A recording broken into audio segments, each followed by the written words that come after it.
अर्जुन हा द्रोणाचार्यांचा सर्वात आवडता शिष्य का बनला? चला बघूया. द्रोणाचार्यांनी कौरव आणि पांडवांचे शिक्षण सोबतच सुरू केले.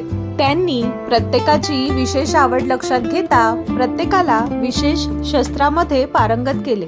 पांडवांमधला पहिला युधिष्ठिर हा भालाफेक आणि युद्धनीती यामध्ये पारंगत झाला.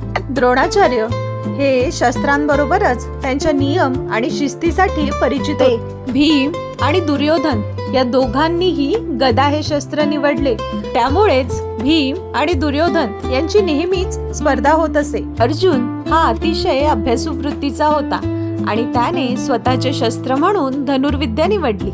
नंतर नकुलने तलवारबाजी आणि घोडेस्वारी यामध्ये स्वतःला पारंगत केले. नकुलला सौंदर्य आणि कौशल्य याचा संगम म्हणून ओळखले जात. सहदेव अत्यंत शांत स्वभावाचा होता पण खूप हुशार होता.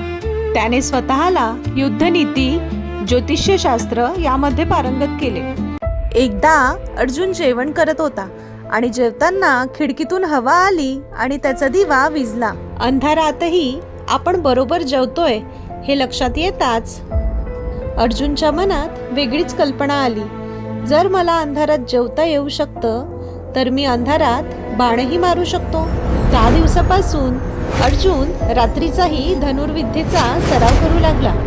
कोणालाही न कळता रात्रीच्या अंधारात अर्जुनचा हा सराव बरेच दिवस सुरू राहिला. आता अंधारातही अर्जुन आपले लक्ष बरोबर ओळखू लागला होता. आता अर्जुनावर गुरु द्रोणाचार्य अतिशय प्रसन्न होते. एकदा द्रोणाचार्य सगळ्याच विद्यार्थ्यांची परीक्षा घ्यायचे ठरवतात. गुरु द्रोणाचार्य एका उंच झाडावर एका लाकडी पक्षाला बांधतात आणि एक एक करून प्रत्येक विद्यार्थ्याला नेमबाजीसाठी पुढे बोलावतात. प्रत्येकाला विचारतात, तुला काय दिसतं? कुणाला झाड दिसतं, कुणाला झाडाच्या फांद्या, तर कुणाला झाडाची पाने. शेवटी अर्जुनला विचारण्यात येतं, तुला काय दिसतं अर्जुन?